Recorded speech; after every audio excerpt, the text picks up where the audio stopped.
আসসালামু আলাইকুম রহমতুল্লাহ বারাকাতু। প্রিয় দর্শক, আশা করি ভালো আছেন। শুভেচ্ছা নিরন্তর। আর ডাকসুতে ডাবির শিবিরের সেক্রেটারি প্রেস ব্রিফিংয়ে বক্তব্য দিচ্ছেন। আমরা সেই ডাবির সেক্রেটারি বক্তব্যটা আপনাদেরকে শোনাতে চাই, তারপরে আমরা ওনার সার্বিক বক্তব্যের উপরে হালকা আলোচনা করবো। কেমন? চলুন আমরা দেখে আসি ওনার বক্তব্যটা। আমি স্পষ্ট অ্যানাউন্স করছি, আবারও অ্যানাউন্স করছি, আমরা অলরেডি বলেছি, সেটা হলো ফেসিবাদ কায়েমে ছাত্রলীগ যে ধরনের ঘৃণ্য কার্যক্রমে জড়িত ছিল তার প্রত্যেকটা বিচার হওয়া দরকার, এবং যত ভিকটিম আছে তারা আইনি প্রক্রিয়া যাবে।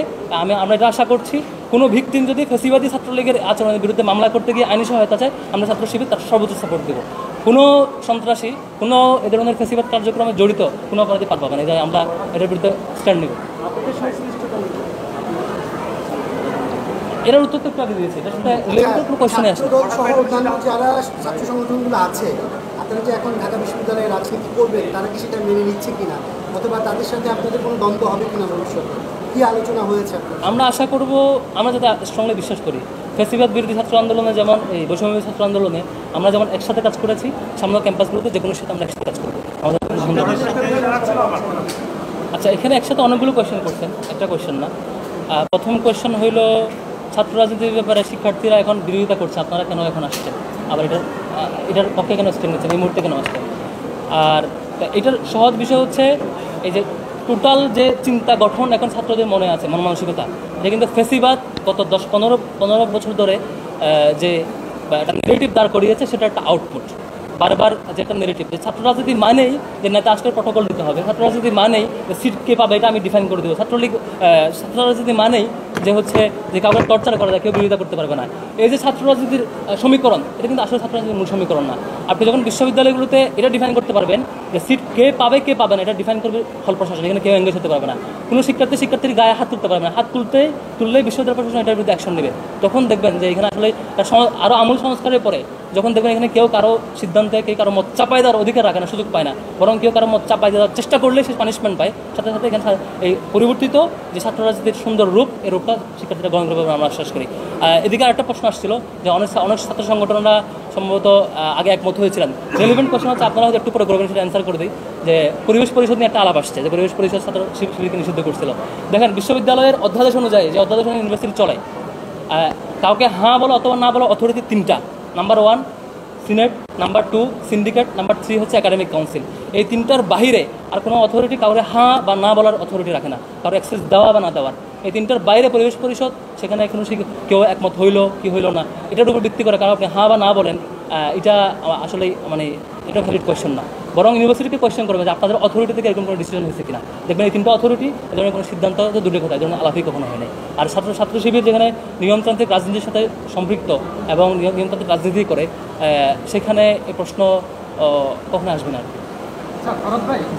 আমরা বিগত বছরগুলোতে দেখেছি যে ছাত্র শিবির জ্যাক দিয়ে আসলে রক কাটা এই শব্দটা ইউজ করা হতো, এটা আমি সহজ করে বলি, আপনি রক কাটা লিখে গুগলে সার্চ করবেন, দেখবেন সব প্রাইমে আমি ছাত্রলীগের নামে, আপনি যা সার্চ করবেন, শিবিরের নামে কোনো ডকুমেন্ট কোনো কিছু পাবেন না। খুবই স্বাভাবিক। ফেসিবাদ দীর্ঘদিন ধরে যখন একটা রিপিটেডলি এস্টাবলিশ করতে চাইবে, সেখানে আপনি কথা বললে আপনারা ট্যাগ দিয়ে মারা ফেলবে, আপনি এখানে একটা বয়ান এস্টাবলিশ করা খুবই স্বাভাবিক, কারণ এখানে প্রত্যেকটা উপাদানে এটাকে হেল্প করছে, কেউ উপাদানটা বিরোধিতা করতে পারে নাই। এই উপাদান যে ন্যারেটিভ যে এস্টাবলিশ করো না কেন, কেউ হয়তো সমর্থন দেয় নাই, কিন্তু বিরোধিতা কেউ করতে পারে নাই।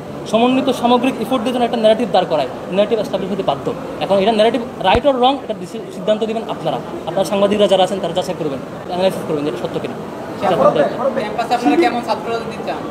এই যে একটু আগে বলেছি, ছাত্র রাজনীতি ফরম্যাটে থাকবে, ইউনিভার্সিটি কোনো ব্যাপারে সিদ্ধান্ত দেওয়ার অথরিটি ছাত্র রাজনীতি থাকবে না, এটা ডিফাইন করবে ইউনিভার্সিটি প্রশাসন, তারপর ছাত্র রাজনীতি একটা পরিবর্তিত করুক, সুন্দর একটা প্রশাসন। আরেকটা বিষয় যে সরকার, বিগত যে সরকার আপনাদেরকেই কেন এত নিষিদ্ধ, আপনাদেরকে বিশ্বের কাছে নিষিদ্ধ সংগঠন, জঙ্গি হিসেবে পরিচয় কেন করিয়ে দিল? আপনারা দেখেন,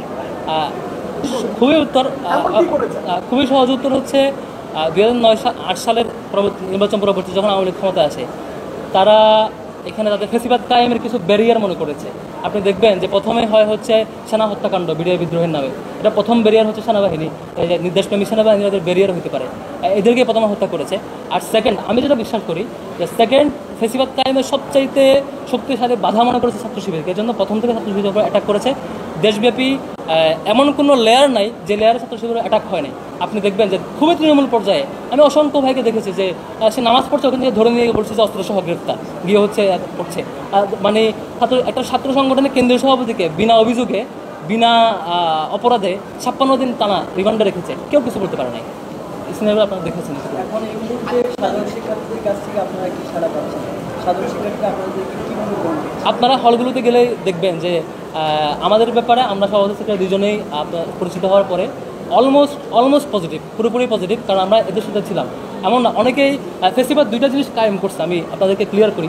একটা হচ্ছে শিবিরের ব্যাপারে একটা ভীতি তৈরি করছে, একটা শিবিরকে প্রথম যেটা করেছে শিবিরের সকল অফিস, কেন্দ্রীয় অফিস থেকে ওয়ার্ড অফিস পর্যন্ত, উপশাখা অফিস পর্যন্ত সকল অফিস সিলগালা করে লক করে দিয়ে শিবিরকে কাজ করতে দেন, নাম্বার 1। নাম্বার 2 হচ্ছে জনগণকে ডিটাচ করার পর নাম্বার 2 হচ্ছে শিবিরের ব্যাপারে একটা শিবির ভীতি তৈরি করেছে, শিবির ফোবিয়া তৈরি করার চেষ্টা করেছে। আমাদের অ্যানাউন্সমেন্টের পরে, আমাদের পরিচয় আসার পরে শিক্ষার্থীরা বরাবরের মতো এই পুরো বয়ান একেবারে ভেঙে গেছে, কারণ আমি তো তাদের সাথেই ছিলাম, আমি তাদের সাথেই হলে ছিলাম। আমার ব্যক্তিত্ব, আমার আচরণ দীর্ঘ 5 বছর খুঁটে যারা অ্যানালাইসিস করার সুযোগ পেয়েছে, তারা নতুন করে কিছু ভাববার সুযোগ নাই, তারাই ফিডব্যাক দিচ্ছে অনলাইনে। আমরা যারা বড় একটা জেনারেশন শিবিরকে ভালোভাবে চিনি না, তাদেরকে ভালোভাবে চেনাতে আপনারা কি করবেন, কি উদ্যোগ নেবেন? অলরেডি যে আমাদের আত্মপ্রকাশটাই, আমাদের ব্যাপারে যে প্রকাশিত হওয়াটাই একটা বড় উদ্যোগ। আপনারা দেখতে পাচ্ছেন অলরেডি ঢাকা ইউনিভার্সিটিতে আপনি যদি সার্ভে করেন অলমোস্ট 90%, আমি বলি, আমি 100% বলবো, 90% আপনি পজিটিভ ফিডব্যাক পাবেন যে আমাদের ব্যাপারে, আমাদের ব্যক্তিত্বের ব্যাপারে, সাংগঠনিক ব্যক্তিত্বের ব্যাপারে, যে এতদিন যে বয়ান ছিল এটা মিথ্যা হিসেবেই সবাই রিসিভ করেছেন। যে এতদিনের ফেসিবাদের প্রতিষ্ঠিত বয়ান, এটা একটা মানে উদ্দেশ্যপ্রণোদিতভাবে একটা টার্গেটেড ভুল ব্যাখ্যার একটা বয়ান হিসেবে প্রসিদ্ধ মানে কর্মসূচি হয়েছে। আমরা অ্যানাউন্স করবো ইনশাল্লাহ।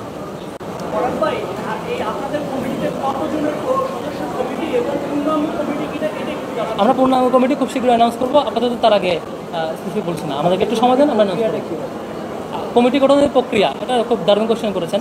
এখানে খুবই ক্লিয়ার করি, দেখেন অন্যান্য ছাত্র সংগঠনগুলোর ক্ষেত্রে ছাত্রলীগ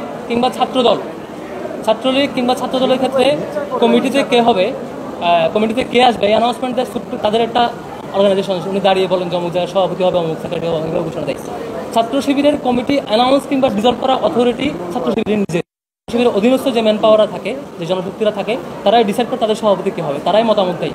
ব্যক্তিত্ব বিবেচনায়, তাদের ক্যাপাসিটি বিবেচনায় মধ্যে ডিফাইন করে যে আমাদের অমুককে আমরা সভাপতি হিসেবে চাই।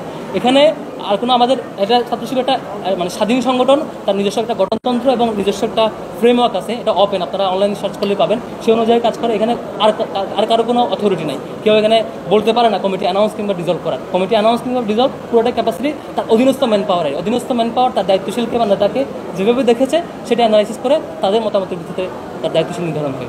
প্রিয় দর্শক, আপনারা শুনলেন এই ডাবি ছাত্র শিবিরের সাধারণ সম্পাদকের বক্তব্য। ওনার বক্তব্য নিয়ে আমার খুব বেশি আলোচনা করার কিছু নাই, মোটা দাগে 1-2টা পয়েন্ট নিয়ে কথা বলি। প্রথমত উনি বলছেন যে দলীয় ছাত্র রাজনীতি, অর্থাৎ এই ছাত্র শিবিরের রাজনীতি পরিবেশ পরিষদ নামে একটা সংগঠন দ্বারা এটা 90-র দশকে বন্ধ করা হয়েছিল। উনি বলতে চাচ্ছে যে আসলে এই পরিবেশ পরিষদ ডাবি ক্যাম্পাসে কে রাজনীতি করবে কি করবে না, এটা অ্যাক্সেস দেওয়ার বা বন্ধ করার কেউ না। এর 3টা অথরিটি, সিনেট, সিন্ডিকেট আর হলো প্রশাসন। এই 3টা জায়গা থেকে আমাদেরকে মানে আমাদের রাজনীতি বন্ধ করার বিষয়ে আলোচনা আছে কিনা এটা আপনারা দেখেন। এটা হলো ওনার রাজনীতি করতে পারবেন এর যুক্তি। আর নেতৃত্ব নির্বাচনের একটা কথা বলা হয়েছে, এই জিনিসটা খুব মনোযোগ সহকারে জানা দরকার। আমাদের দেশে অন্য ছাত্র সংগঠনের নেতৃত্ব নির্বাচন ভোটের মাধ্যমে হয় না, বিশেষ করে আওয়ামী লীগ বিএনপির হয় না।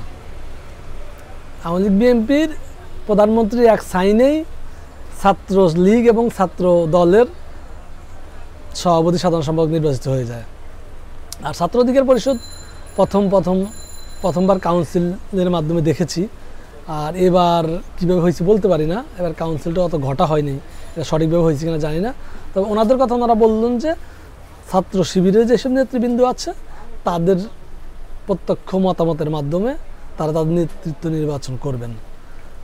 এখানে মানে দলের মানে জামাত ইসলামের এলিটদের কোনো ভূমিকা নাই। আর দ্বিতীয় কথা হলো যে ওনাদের কথা হলো যে আমাদেরকে সকল ছাত্রদল, ছাত্রলীগ, সকল সংগঠন যদি মিলে আমাদেরকে ছাত্র রাজনীতি, আমাদের রাজনীতি বন্ধ করার কথা বলে, তাতে এটা সম্ভব না। কারণ হলো যে তারা তো অথরিটি না। আর আমরা রাজনীতি করলে বড় কথা হলো যে আমাদেরকে সাধারণ ছাত্ররা আমাদের রাজনীতি গ্রহণ করছে কিনা এটা আপনারা দেখবেন। যদি আপনারা আমাদের রাজনীতিকে সাধারণ ছাত্ররা সকলে গ্রহণ করে, ওয়েলকাম। এই হলো মূল আলোচনা। ভালো থাকবেন। আমি এখানে আর বেশি বাড়ালাম না। আসসালামু আলাইকুম রহমতুল্লাহ।